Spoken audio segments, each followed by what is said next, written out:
Praise the lord. ప్రభు అయిన యేసుక్రీస్తు శుభనామమున మీ అందరికీ నా హృదయపూర్వక వందనాలు చెల్లిస్తున్నాను. ఎలా ఉన్నారు? బాగున్నారా? ఈ రక్షణ ధ్వని కార్యక్రమానికి ప్రేమతో మిమ్మల్ని ఆహ్వానిస్తూ ఉన్నాను. దేవుని కృప ద్వారా ప్రతి వారము మీ ముందుకు రావడానికి, దేవుని వాక్యాన్ని అందించడానికి దేవుడు అవకాశం ఇస్తున్నాడు. ఎంతోమంది మరి ప్రార్థించమని కోరుతున్నారు. చాలా సంతోషం. మీ కొరకు మేము కూడా ప్రార్థన చేస్తాము. మీరు కూడా ప్రార్థించండి. దేవుడు మీ ప్రార్థన కూడా వింటాడు. ఎందుకంటే ఆయన మన తండ్రి కదా. మనం అడగకముందే మన అక్కర్లను ఎరిగిన తండ్రి కాబట్టి మనం అడిగినప్పుడు కాదనకుండా మనకు సహాయం చేసే దేవుడు. కాబట్టి మీరు ఏ కష్టంలో ఉన్నా, ఏ బాధల్లో ఉన్నా దయచేసి మీరు ప్రార్థించండి. దేవుడు తప్పకుండా మీకు జవాబిస్తాడు. మేము కూడా దేవుని సేవకులముగా మరి మీ కొరకు మేము కూడా ప్రార్థిస్తాం. దేవుడు తప్పకుండా విడిపిస్తాడు. దేవుడు తప్పకుండా సహాయం చేస్తాడు. కొన్నిసార్లు నిరాశ కలుగుతుంది. ఇంకా నా బ్రతికింతేనా, నేను ఈ కష్టంలో ఈ విధంగా కొనసాగడమేనా? గమనించండి, దేవుడు తప్పకుండా విడుదలనిస్తాడు. ఎంతకాలమో మనకు తెలియదు. శ్రమలు కొంతకాలమే, కష్టాలు కొంతకాలమే. అంతేకాదు, దేహముతో ఉన్నంత కాలము ఏదో ఒక బలహీనత వస్తూనే ఉంటుంది. ఎందుకంటే దేహం శాశ్వతం కాదు కదా.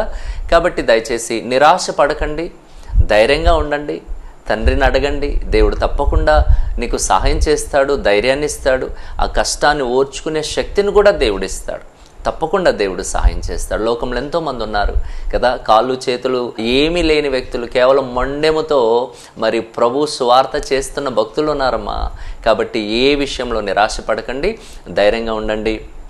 మరొక్కసారి ఈ కార్యక్రమానికి ప్రేమతో మిమ్మల్ని ఆహ్వానిస్తున్నాను. ఎంతో భారభరితమైన ఈ పరిచర్యను మీరు కూడా ప్రోత్సహించండి.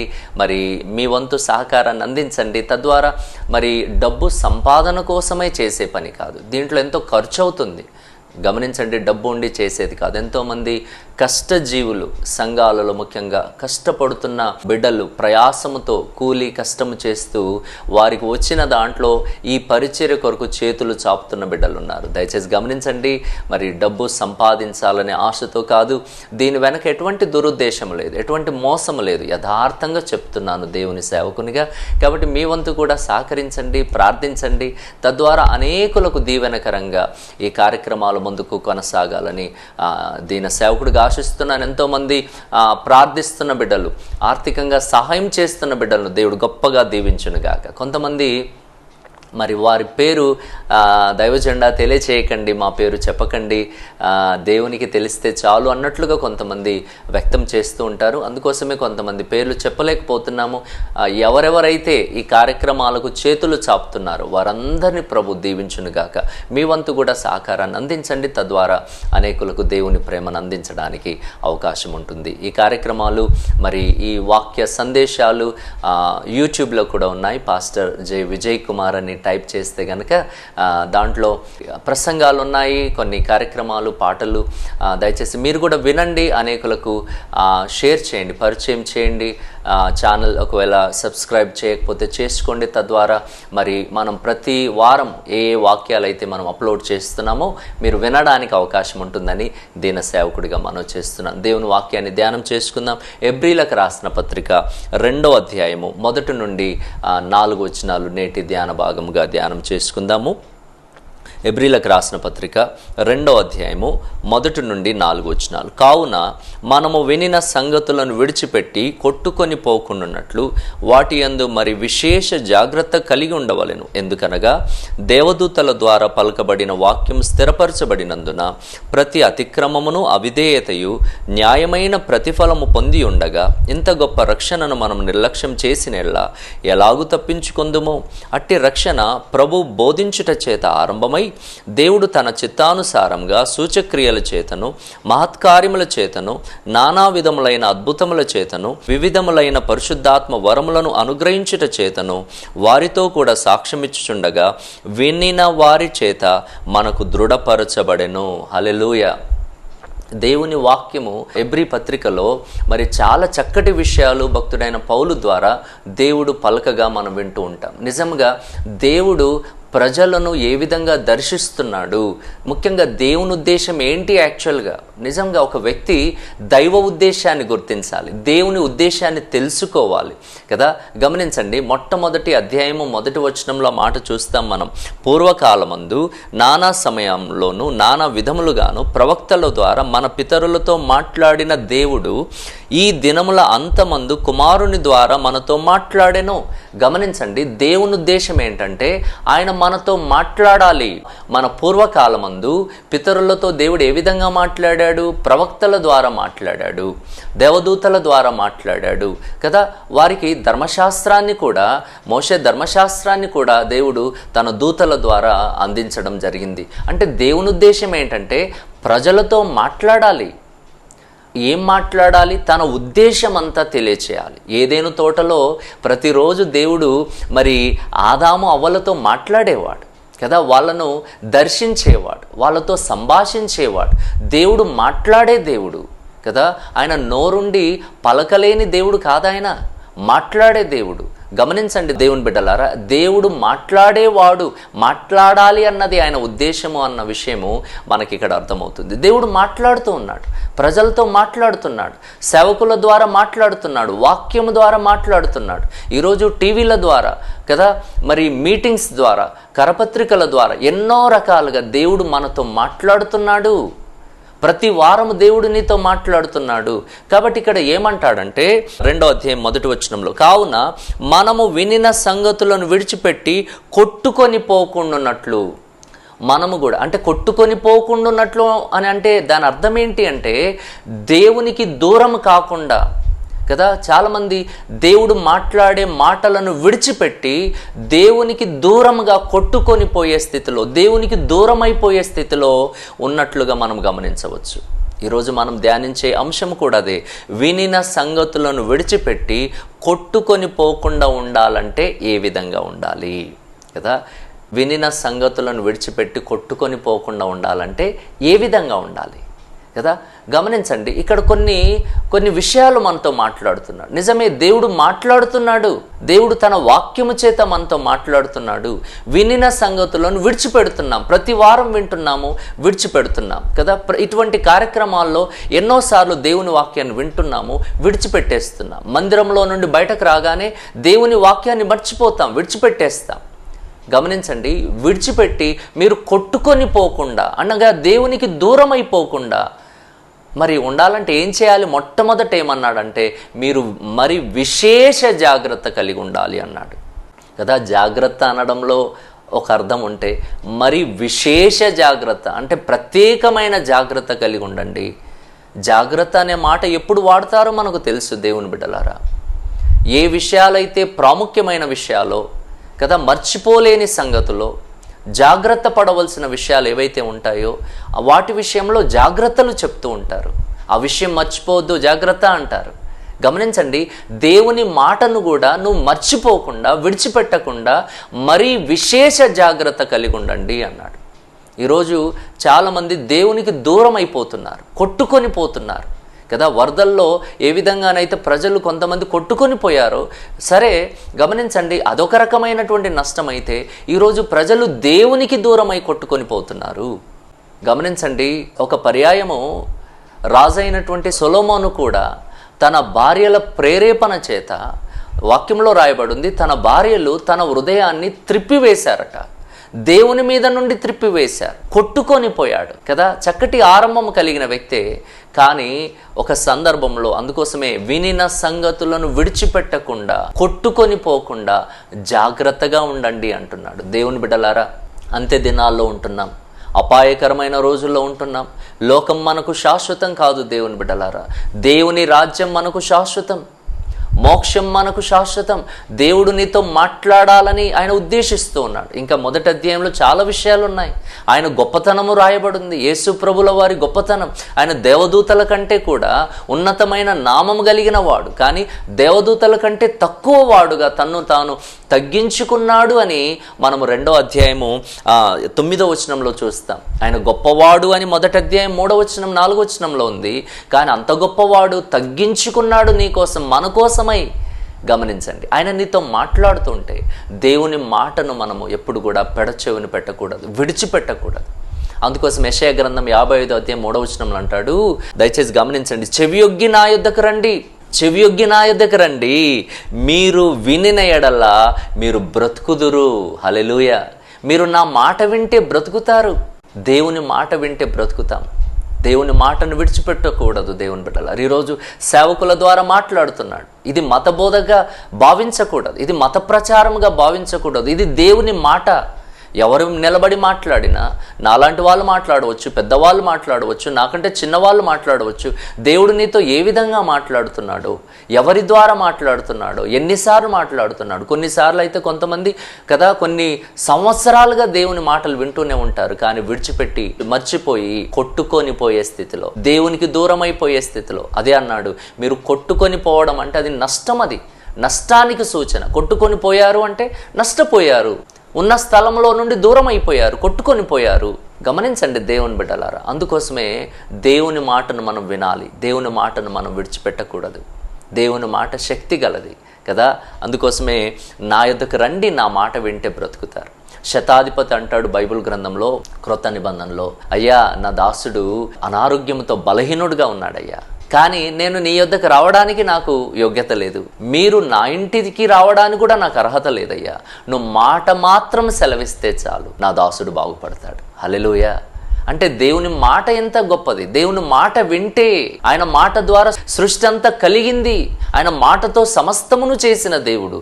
ఈరోజు నువ్వు ఆయన మాట వినకపోతే, ఆయన మాటను విడిచిపెడితే కదా, మీరు వినిన సంగతులను విడిచిపెట్టి, ఏ ఏ సంగతులైతే వింటున్నారో విడిచిపెట్టి కొట్టుకొని పోకుండా జాగ్రత్తగా ఉండండి అన్నాడు. రెండవది ఏమంటాడు కదా, మొట్టమొదటిగా విశేష జాగ్రత్త కలిగి ఉండాలి. రెండవది ఏంటో చూద్దాం. 2వ వచనం, ఎందుకనగా దేవదూతల ద్వారా పలకబడిన వాక్యం స్థిరపరచబడినందున. వాక్యము స్థిరపరచబడింది అంటే వాక్యము స్థిరము అని నమ్మాలి. ఏది స్థిరము లోకంలో చెప్పండి? నీ ఉద్యోగం స్థిరమా, నీ దేహం స్థిరమా, నీ ఆరోగ్యం స్థిరమా, నీ ఆస్తి స్థిరమా, నీ వారు స్థిరమా? ఎవరు స్థిరం? పర్మనెంట్, స్థిరం కదా, స్టేబుల్గా ఉండేది, లోకంలో ఎల్లప్పుడూ ఉండేది ఏముంది చెప్పండి? లోకము గతించిపోతుంది, అన్నీ గతించిపోతాయి, కానీ దేవుని వాక్యం స్థిరం. దేవుడు ఆనాడు పాత నిబంధనలో కూడా దేవదూతల ద్వారా పలికిన మాటను ఆయన స్థిరపరిచాడు కదా. క్రొత్త నిబంధనలో యేసుక్రీస్తు కాలంలో కూడా ఆయనను కూర్చున్నటువంటి దర్శనం కానీ, గొల్లలకు ఆయన ఇచ్చినటువంటి దేవదూతల ద్వారా ఇచ్చిన దర్శనం కానీ, ప్రతిదీ కూడా ఆయన స్థిరపరిచాడు. దేవుడు మాట ఇచ్చాడు. దేవుని మాట, వాక్యము అనేది స్థిరం, అది స్థిరమైన వాక్యం కదా. దేవుని బిడ్డలారా, దేవుని మాట స్థిరమని మనం నమ్మాలి, దేవుని మాటను మనం అంగీకరించాలి. అందుకోసం భక్తుడైన కీర్తనకారుడు 119వ కీర్తనలో చాలా చక్కటి విషయాలు మాట్లాడతాడు. 119వ కీర్తన ఇంచుమించు అవన్నీ కూడా వాక్యం యొక్క గొప్పతనాలే వ్రాశాడు.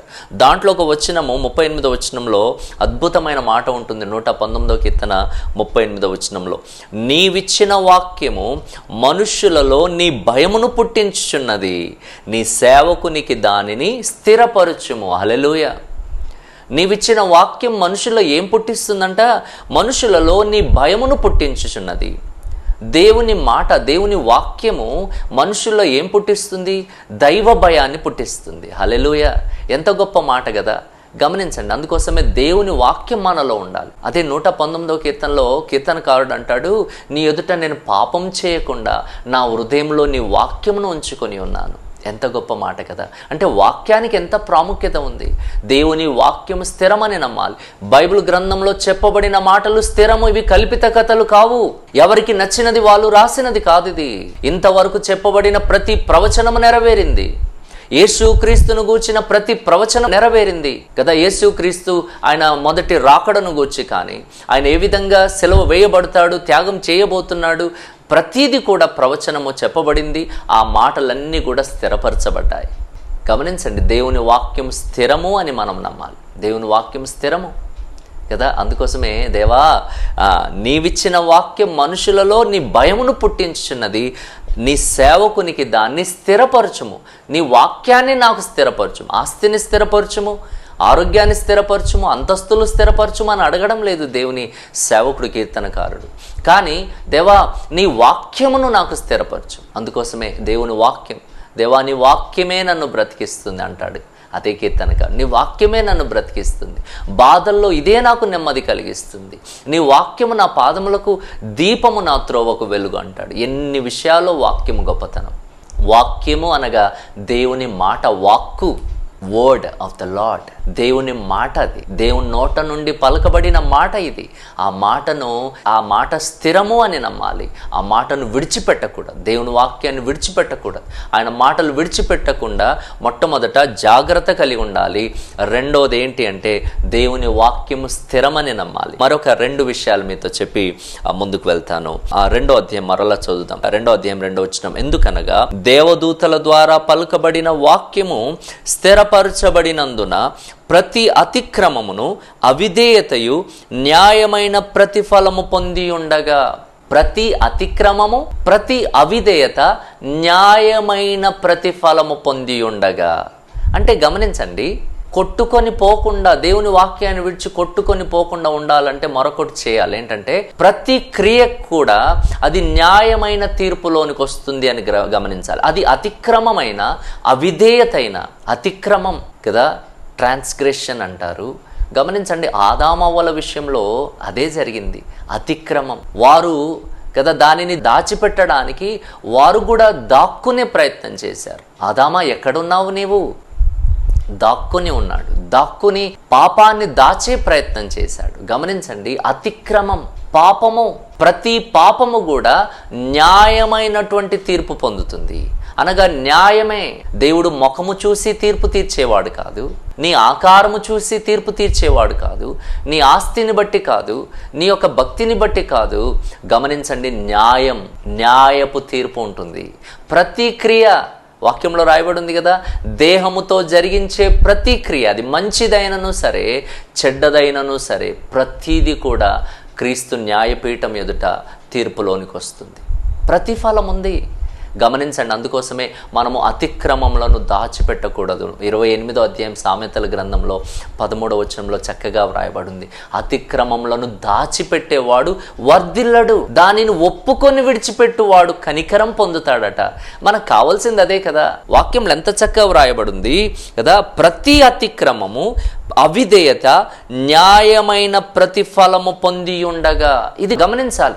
అప్పటి నుండి కూడా, పూర్వకాలము నుండి కూడా ప్రతి అతిక్రమము, ప్రతి అవిధేయత, డిసొబీడియన్స్, అవిధేయత, ఆదామవల జీవితంలో కూడా అవిధేయత, మాట విననొల్లని స్వభావం, మాటను లెక్క చేయలేని స్వభావం. దేవుడు ఒకటి చెప్తే మరొకటి చేస్తాం. ఇది చెయ్యొద్దు అంటే అదే చేస్తాం, ఇది చెయ్యండి అంటే అది ఖచ్చితంగా చేయం. అవిధేయత చాలాసార్లు ఇది మన జీవితంలో జరుగుతూ ఉంటుంది. ప్రతి ఆదివారం దేవుడు తన సేవకుల ద్వారా ఇది చెయ్యండి అని చెప్తే ఖచ్చితంగా అది చేయకుండా ఉంటాం. చాలా మందిలో ఆ వ్యతిరేక ధోరణి ఉంటుంది. దైవ బిడ్డలారా, ఇది ఎప్పుడు కూడా మనకు సరైంది కాదు. ప్రతి అతిక్రమం, ప్రతి అవిధేయత న్యాయమైన ప్రతిఫలం ఉంటుంది, న్యాయమైన తీర్పు ఉంటుంది, కాన్సిక్వెన్స్ అనేది ఉంటుంది. గమనించండి దేవుని బిడ్డలారా, దయచేసి మనం ఏం చేయాలి? ఏదైనా అతిక్రమం, ఏదైనా పాపము నీలో ఉంటే కదా, నీ భార్యకు తెలియకుండా కానీ, నీ భర్తకు తెలియకుండా కానీ, నీ తల్లిదండ్రులకు తెలియకుండా కానీ, నీ ఇంట్లో తెలియకుండా, సేవకులకు తెలియకుండా నీలో ఉన్నటువంటి ప్రతి పాపము కూడా వెంటనే దాన్ని ఒప్పుకొని విడిచిపెట్టాలి. ఆ విధంగా చేయగలిగితే దేవుణ్ణి అంటు కట్టబడి దేవునితో మనం ఉండగలుగుతాం. లేదంటే కొట్టుకొని పోతాం, అంతే. దేవునికి దూరం అయిపోతాం కదా. ప్రతి క్రియ కూడా దానికి అది న్యాయమైన తీర్పులోనికి వస్తుంది అని 3వ విషయాన్ని మనం గమనించాలి, గ్రహించాలి. దేవుని బిడ్డలారా, దయచేసి గమనించండి కదా, ప్రతి అవిధేయత, ప్రతి అతిక్రమం దేవుడు క్షమించుటకు సిద్ధమైన మనస్సు కలిగి ఉన్నాడు. క్షమిస్తాడు ఆయన. నువ్వు ఈరోజు ఏ పాపంలో ఉన్నా కదా, ఆయన రక్షించడానికే వచ్చాడు, క్షమించడానికే వచ్చాడు కదా. మన యొక్క పైరూపాన్ని ఆయన చూడలేదు, నీ అవసరతను చూశాడు ఆయన, నీ ఆత్మీయ అవసరతను చూశాడు. ఈరోజు లోకం అవసరత ఏంటి? మతం యొక్క అవసరతన. గమనించండి, మతం యొక్క అవసరత కాదు. మనిషికి కావాల్సింది పాపంలో నుండి విడుదల పొందే అవసరత. పాపానికి విడుదల కావాలి, పాపానికి ప్రాయశ్చిత్తం జరగాలి కదా. పాపానికి ప్రాయశ్చిత్తం చేయడానికి యేసయ్య ఈ లోకానికి వచ్చాడు, అంతే. మతస్థాపనకు రాలేదు ఆయన. ఇది చరిత్ర, ఇది క్రైస్తవుల విశ్వాసం కాదు, వాస్తవమైనటువంటి విషయం, చరిత్ర కలిగిన సత్యం ఇది. గమనించండి, ఆయన రక్షకుడిగా వచ్చాడు కదా. 700 సంవత్సరాల క్రితమే భక్తుడైన యెషయా ద్వారా పలకబడిన ఆ ప్రవచన ప్రకారం ఆయన ఈ లోకానికి వచ్చాడు. మన పాపంలో నుండి, మన అతిక్రమంలో నుండి, మన దుష్టత్వంలో నుండి, చెడుతనంలో నుండి విడిపించాలి. ఈరోజు గమనించండి, నేను కూడా చెప్పగలను, ఒకవేళ దేవుడు మమ్మల్ని రక్షించకపోతే, ఈరోజు క్రైస్తవులు రక్షించబడిన వ్యక్తులుగా వారు ఉండకపోతే ఎన్ని దుర్మార్గమైన కార్యాలు చేసేవారు. ఈరోజు క్రైస్తవుల పైన జరుగుతున్నటువంటి మరి భయంకరమైనటువంటి హింసలకు ఒకవేళ క్రైస్తవులు అదే పాత జీవితంతో ఉంటే ఎంత భయంకరమైనటువంటి మరి వ్యతిరేకతలు వచ్చేటివో, తిరగబడేవారేమో, చంపుకునేవారేమో కదా. ఈరోజు ఓర్చుకుంటున్నారు, సహిస్తున్నారు. దానికి కారణం ఏంటో ప్రతి ఒక్కరూ గుర్తించాలి. ఎందుకంటే ఆ కృపను పొందుకున్నాం, ఆ దైవ కృపను పొందుకున్నాం, క్షమించబడ్డాం, విడుదల పొందాం, దుష్టత్వము నుండి విడుదల పొందాం. ఈరోజు దైవత్వము కలిగి బ్రతుకుతున్నాం. ఇది దేవుడిచ్చిన కృప. దైవ బిడ్డలారు, ఎంత గొప్ప భాగ్యం కదా. కాబట్టి ప్రతి క్రియ మరి తీర్పులోనికి వస్తుంది. కాబట్టి నీలో ఏదైనా అతిక్రమం ఉంటే, అవిధేయత ఉంటే వెంటనే ఒప్పుకొని విడిచిపెట్టాలి. చివరి మాట చెప్పేసి ముగించేస్తాను. మళ్ళీ చదువుదాం ఆ 3వ వచనంలో కదా. ఇంత గొప్ప రక్షణను మనము నిర్లక్ష్యము చేసినట్లా ఎలాగు తప్పించుకొందుము? అట్టి రక్షణ ప్రభు బోధించుట చేత ఆరంభమై కదా. ఎంత చక్కగా ఎక్స్ప్లెయిన్ చేశాడు చూడండి, వివరించాడు. దేవుడు తన చిత్తానుసారముగా సూచక క్రియల చేతను, మహత్కార్యముల చేతను, నానా విధములైన అద్భుతముల చేతను, వివిధములైన పరిశుద్ధాత్మ వరములను అనుగ్రహించుట చేతను వారితో కూడా సాక్ష్యమిచ్చుచుండగా, అనగా శిష్యులతో సాక్ష్యమిచ్చుచుండగా వినినటువంటి ఆ శిష్యుల ద్వారా మనకు దృఢపరచబడింది.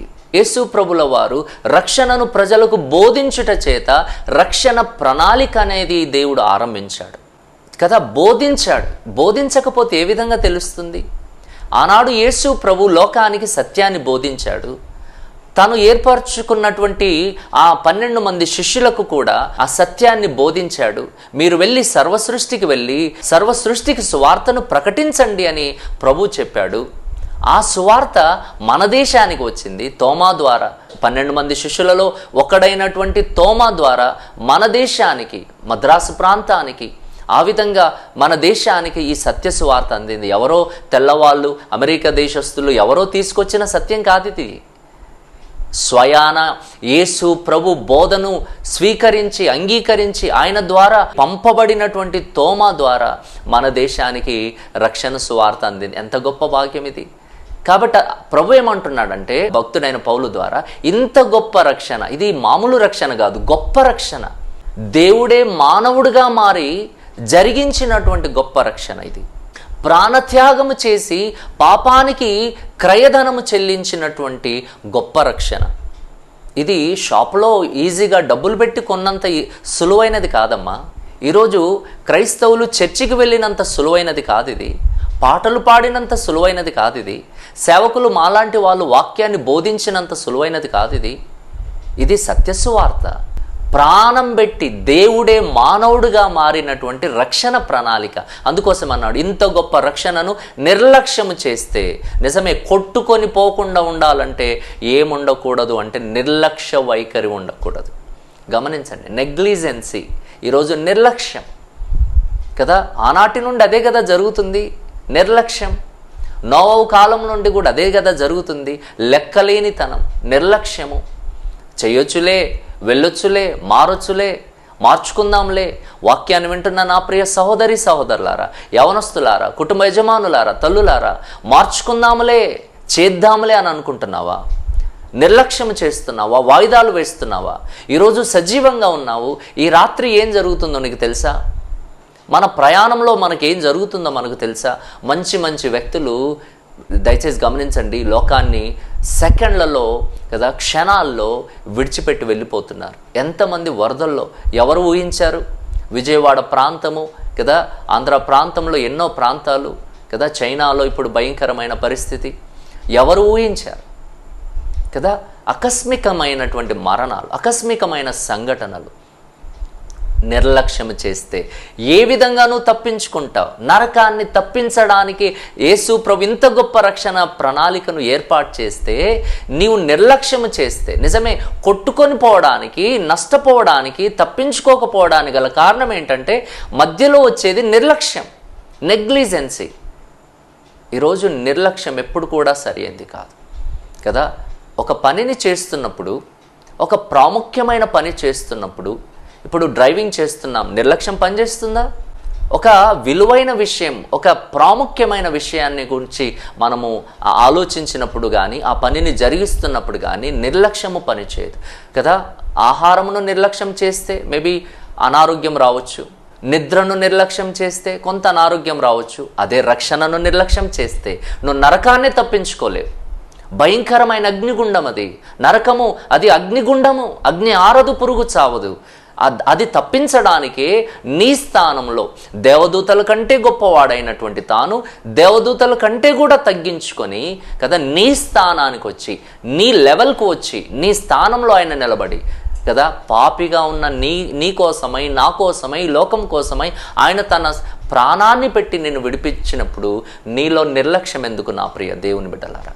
మన కోసం బోధిస్తూ ఉన్నారు, సేవకులు బోధిస్తున్నారు, కార్యాలు జరిగిస్తున్నాడు ప్రభు, అద్భుత కార్యాలు, ఆశ్చర్య కార్యాలు, స్వస్థతలు ఎన్నో జరిగిస్తున్నాడు. ఇవన్నీ దేనికి తెలుసా? ఆయన ఉద్దేశం నువ్వు తెలుసుకోవాలి, ఆయన మాట వినాలి. ఆయన మాట విని ఆయన సిద్ధపరిచిన రక్షణను సంపాదించుకుంటే ఆయనతో పాటు యుగయుగాలు ఆయన రాజ్యంలో మనం ఉంటాం. ఎందుకంటే ఈ లోకం మనకు స్థిరం కాదు. ఎంత గొప్ప వాళ్ళైనా ఆకస్మికంగా వెళ్తాం. దాని గురించి ఆశ్చర్యపడే పని కాదు అది. ఎందుకంటే మనందరిది స్థిరమైన స్థలం ఏది అంటే దేవుని రాజ్యం. ఈ లోకం కాదు, పరలోకమే స్థిరమైన లోకం. కాబట్టి ఈ సత్యాన్ని గమనించండి కదా. కొట్టుకొని పోకుండా దేవుని హత్తుకొని బ్రతకండి. దేవుడిచ్చే రక్షణను సంపాదించుకొని ఒకరోజు దేవుడు ఆహ్వానించినప్పుడు దేవుని రాజ్యంలో యుగయుగాలు ఆయనతో ఉండడానికి సిద్ధపడండి. అటువంటి దైవకృప వాక్యాన్ని విన్న మీ అందరికీ దేవుడు సమృద్ధిగా దయచేయనుగాక. దేవుడి మాటలు దీవించునుగాక. ప్రార్థన చేద్దాం. కన్న తండ్రి, వాక్యాన్ని విన్న బిడ్డల్లో మంచి అవగాహన దయచేయండి అయ్యా. మీరు గొప్ప దేవుడు. రక్షణ ప్రణాళికలో భాగంగా మీరెంత గొప్ప త్యాగం చేశారయ్యా. దానినే మేము నిర్లక్ష్యం చేస్తే, మీ మాటలు విడిచిపెడితే నాయన కొట్టుకొని పోతాం, మీకు దూరం అయిపోతాం, నష్టపోతాం అయ్యా. తండ్రి, వాక్యాన్ని విన్న బిడ్డలందరినీ బలపరచండి. వాక్యాన్ని హత్తుకొని, మిమ్మల్ని హత్తుకొని, మీరిచ్చే రక్షణను పొందుకొని, మీరెప్పుడు ఆహ్వానించిన మీ రాజ్యంలో చేరే మీ కృపను మెండుగా ప్రసాదించండి. బిడ్డలు కష్టంలో ఉంటే, అనారోగ్యంతో ఉంటే, తండ్రి నిరాశతో ఉంటే, పడకకే పరిమితమై ఉంటే ఒక్కసారి కనికరించండి అయ్యా. మీరు కనికర స్వరూపివి. కష్టాలను, బాధలను చూస్తున్న దేవుడు, ఒక్కసారి చూడండి. సహాయం అందించి బిడ్డలను తృప్తిపరచుమని మీ చేతులకు నీ బిడ్డలందరినీ అప్పగిస్తూ మా రక్షకుడైన యేసుక్రీస్తు శక్తి కలిగిన నామములో ప్రార్థించి వేడుకుంటున్నాము తండ్రి. Amen, amen, amen. దేవుడు మీ అందరు దీవించును గాక. మీరు విన్న ఈ సందేశం ద్వారా మీరు పొందిన ఆత్మీయ అనుభూతిని మరియు మీ ప్రార్థన అవసరతలను మాతో పంచుకోగలరు. మరిన్ని వివరాలకు మీరు సంప్రదించవలసిన మా ఫోన్ నంబర్లు 9177533328, 9963732003. మా చిరునామా independent Baptist church, Narsingi, Medak జిల్లా, తెలంగాణ. మా ఆరాధనా సమయం ప్రతి ఆదివారం ఉదయం 9 గంటలకు. మా బైబిల్ కాలేజ్ వివరాలు: సిలోహ్ Baptist Bible college and seminary, Toopran. మా బైబిల్ కాలేజ్ గురించి మరిన్ని వివరములు తెలుసుకొనుటకు మమ్మల్ని సంప్రదించగలరు.